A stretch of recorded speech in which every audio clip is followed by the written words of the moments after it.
J'aimerais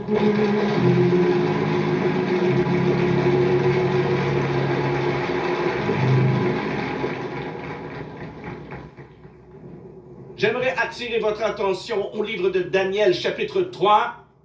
Commençons à lire au verset 13. Alors Nebuchadnezzar, irrité, furieux, donna l'ordre de faire venir Shadrach, Meshach et Abednego. Ces hommes furent amenés devant le roi.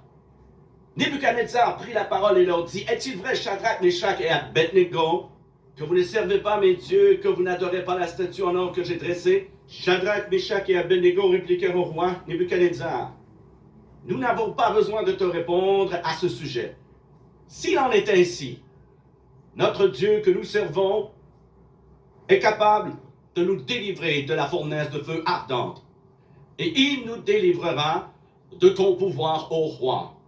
Si l'on sache, ô roi, que nous ne servirons pas d'autres dieux, et que nous n'adorons pas la statue d'or que tu as élevée. » Sur quoi Nebuchadnezzar fut rempli de fureur, et il changea de visage en tournant ses regards contre Shadrach, Meshach et Abednego. Et il reprit la parole, et ordonna de chauffer la fournaise, 7 fois plus qu'il ne convenait de la chauffer. Puis il commanda à quelques-uns de ses plus vigoureux soldats de son armée de lier Shadrach, Meshach et Abednego, et de les jeter dans la fournaise ardente. Et ces 3 hommes, Shadrach, Meshach et Abednego, tombèrent liés au milieu de la fournaise ardente. Alors le roi Nebuchadnezzar fut effrayé, et se leva précipitamment et prit la parole et dit à ses conseillers, « N'avons-nous pas jeté au milieu du feu 3 hommes liés ?» Ils répondirent au roi, « Certainement au roi. » Il reprit et dit, « Eh bien je vois 4 hommes sans lien, qui marchent au milieu du feu et qui n'ont point de mal. Et la figure du 4e ressemble à celle d'un fils des dieux. » Ensuite Nebuchadnezzar s'approcha de l'entrée de la fournaise ardente et prenant la parole il dit, « Shadrach, Meshach et Abednego, serviteurs du Dieu très haut, sortez et venez. » Et Shadrach, Meshach et Abednego sortirent du milieu du feu. Les satrapes, les intendants, les gouverneurs et les conseillers du roi s'assemblèrent. Ils virent que le feu n'avait eu aucun pouvoir sur ces hommes, que les cheveux de leur tête n'avaient pas été brûlés, que leurs caleçons n'étaient point endommagés, et que l'odeur du feu ne les avait pas atteints. Comme un diamant sur un coussin de velours, la ville de Jérusalem, située exactement au centre géographique de la terre, c'était la ville de Dieu, le grand roi. Beaucoup plus loin, au sud-est de Jérusalem, il y avait une autre ville, la plus grande et orgueilleuse des villes que les hommes aient construites. Babylone, fabuleuse, puissante Babylone. Le monde pense et parle encore de Babylone aujourd'hui. Ces murs faisaient 300 pieds de haut, et en haut, ils étaient si larges que 8 chars pouvaient y faire la course côte à côte. Et à l'intérieur des murs étaient les fameux jardins suspendus que Nebuchadnezzar construisit pour son orgueil et sa vanité, une des merveilles du monde ancien. Nebuchadnezzar prit sa légion concurrente, sortit et parcourut toute la terre connue et conquit le monde, et emmena en captivité la fleur de la nation, et parmi eux les dieux du peuple. Quand Nebuchadnezzar, cet homme orgueilleux et vaniteux, vit sa conquête, et vit ses multiples dieux, et réalisa qu'aucun pouvoir sur terre n'avait été capable de se tenir devant son armée, il décida de se faire lui-même Dieu. Et il fit une image de lui-même d'or pur de 100 pieds de haut, et l'érigea dans la plaine de Dura. Et il donna l'ordre qu'au son de la musique, toute personne sur terre devait se prosterner, tourner sa face vers l'image et dire, « Grand est Nebuchadnezzar notre Dieu, grand est Nebuchadnezzar notre Dieu. » Et un jour il prit ses légions élites et marcha dans le désert miroitant de sable brûlant, assiégea la ville de Jérusalem, la ville de Dieu le grand roi, abattit les murs, écrasant le temple, détruisit la ville, rendit captifs la fine fleur des nations, de beaux jeunes princes hébreux, des hommes comme Shadrach, Meshach et Abednego. Et il leur montra cette terrible fournaise de feu ardente. Il leur dit qu'il la chaufferait 7 fois plus qu'habituellement. Il a dit, tu te prosterneras ou tu brûleras. Et ces jeunes hommes, ces jeunes serviteurs du Dieu très haut, ont dû faire face à une inévitable réalité de la vie. Votre religion va être éprouvée. Votre foi devra être testée. Et il y a un diable dans ce monde qui n'aime pas Dieu et n'aime pas le peuple de Dieu. Et il fut dit à ces jeunes hommes, vous vous prosternerez devant mon roi ou vous brûlerez dans ma fournaise. La religion, la vraie religion, va être éprouvée.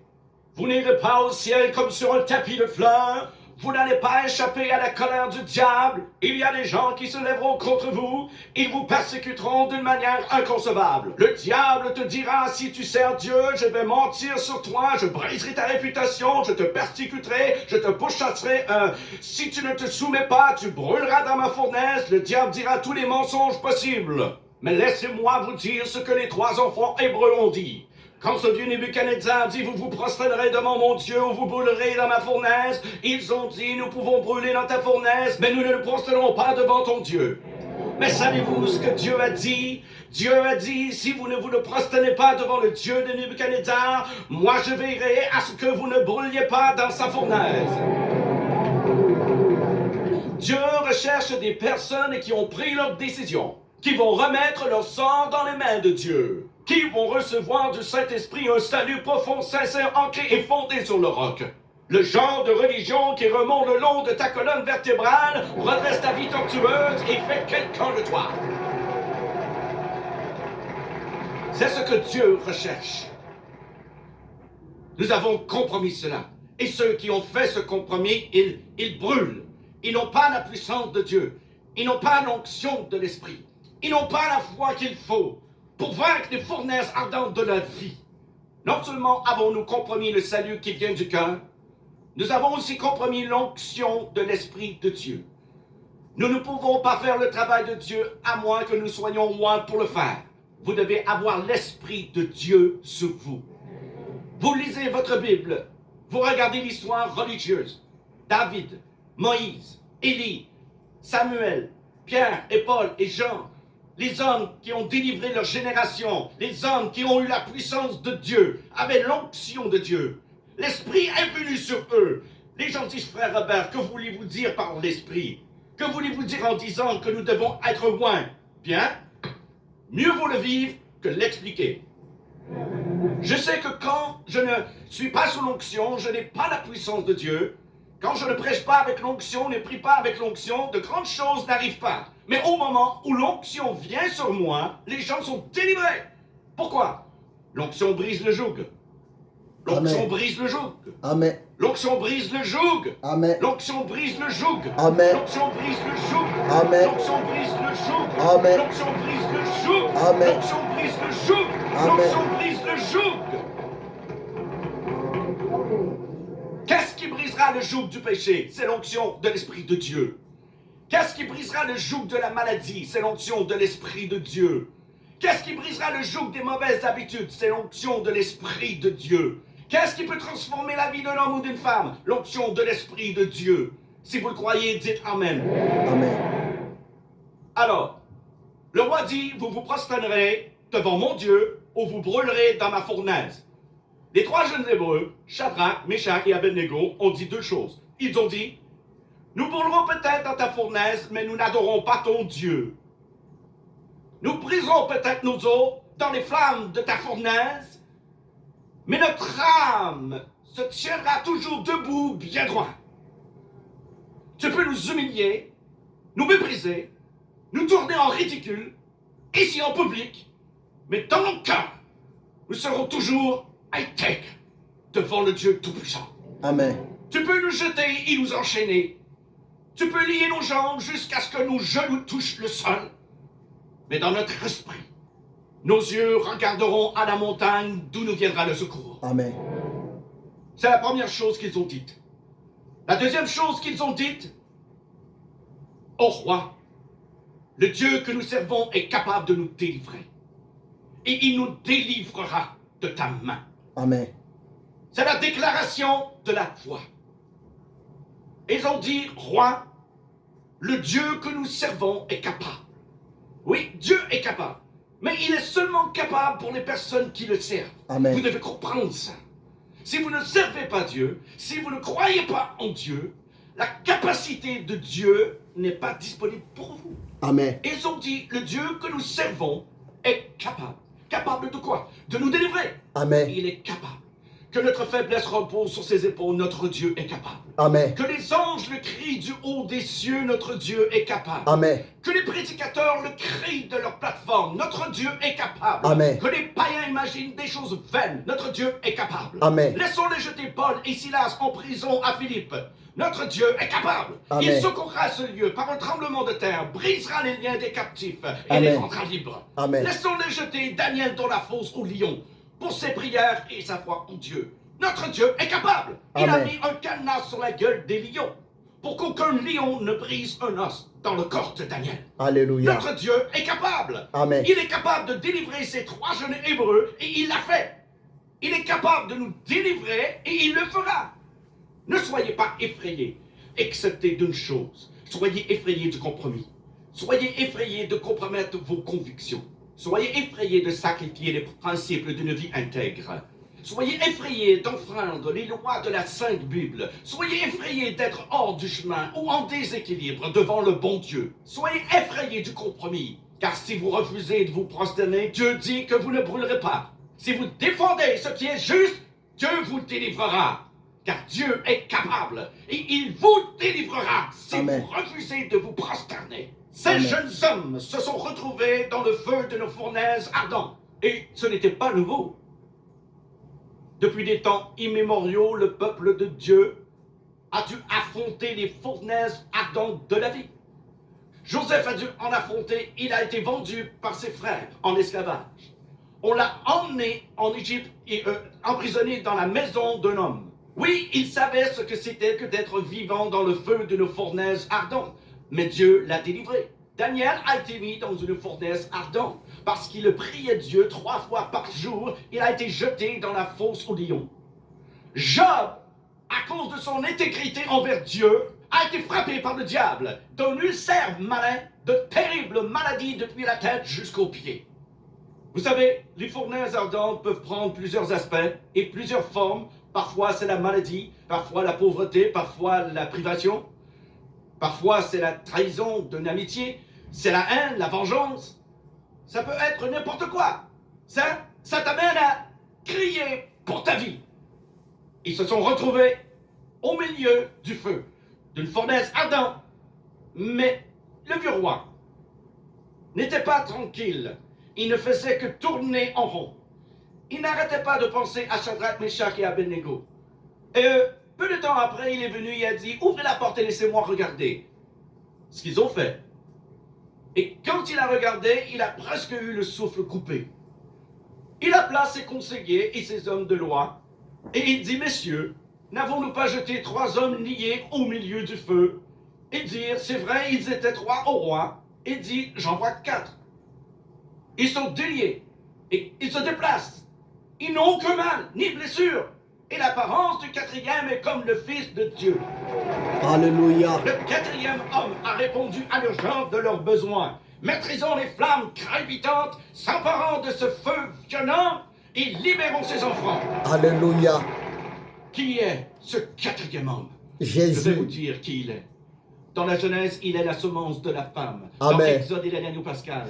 Dans Amen. Lévitique, un grand prêtre. Amen. Dans une colonne de nuée le jour et une colonne de feu la nuit. Amen. Dans Deutéronome, il est le prophète comme Moïse. Amen. Dans Josué, il est le capitaine de notre salut. Amen. Dans Juge, il est notre juge et législateur. Ruth, Amen. il est le rédempteur. 1 et 2 Samuel, il est un Amen. prophète de confiance. Dans Roi et Chronique, notre roi qui règne. Amen. Dans Esdras, le scribe fidèle. Dans Néhémie, le reconstructeur des murs détruits de la vie humaine. Dans Amen. Esther, notre Mardoché. Amen. Dans Job, il est l'aurore du ciel et notre éternel rédempteur. Amen. Dans Psaume, l'Éternel notre berger. Dans Proverbe et Ecclésiaste, Amen. notre sagesse. Amen. Dans Cantique des Cantiques, il est l'amoureux de l'époux. Dans Ésaïe, il Amen. est le prince de paix. Dans Jérémie, il Amen. est le jeune juste. Amen. Dans Lamentation, le prophète qui pleure. Amen. Dans Ézéchiel, l'homme aux 4 visages. Dans Daniel, le 4e Amen. homme de la fournaise ardente. Dans Osée, il est le mari fidèle pour toujours marié au rétrograde. Dans Joël, celui qui baptise du Saint-Esprit et de feu. Dans Amen. Amos, le porteur de fardeau. Amen. Dans Abdias, puissant sauveur. Dans Jonas, notre grand missionnaire. Dans Amen. Michée, le messager au beau pied. Dans Nahum, le vengeur des élus de Dieu. Amen. Dans Habacuc, l'évangéliste de Dieu criant, accomplis ton œuvre dans le cours des années. Dans Sophonie, le sauveur. Dans Agé, le restaurateur de l'héritage perdu. Dans Zacharie, la fontaine ouverte dans la maison de David pour le péché et l'impureté. Dans Malachie, le soleil de la justice s'élevant avec la guérison sur ses ailes. Qui est ce quatrième homme? Dans Matthieu, il est le Messie. Dans Marc, le faiseur de miracles. Luc, le Fils de l'homme. Jean, Amen. le Fils de Dieu. Acte, le Amen. Saint-Esprit. Dans Romains, notre justicier. Corinthiens, Amen. notre sanctification. Alléluia. Dans Galates, il est le rédempteur de la malédiction de la loi. Dans Éphésiens, il est le Christ de richesse infinie. Amen. Dans Philippiens, le Dieu qui pourvoit à tous nos besoins. Dans Amen. Colossiens, la plénitude de la divinité. Amen. 1 et 2 Thessaloniciens, notre roi qui vient bientôt. Amen. 1 et 2 Timothée, le médiateur entre Dieu et l'homme. Amen. Tite, notre fidèle pasteur. Philémon, Amen. notre ami qui est plus proche qu'un frère. Amen. Dans Hébreu, le sang de l'alliance éternelle. Dans Amen. Jacques, le grand médecin. 1 et 2 Pierre, le grand berger. Amen. 1, 2 et 3 Jean, il est amour. Dans Amen. Jude, le Seigneur venant avec 10 000 de ses saints. Dans Amen. Apocalypse, le roi des rois et le Seigneur Amen. des seigneurs.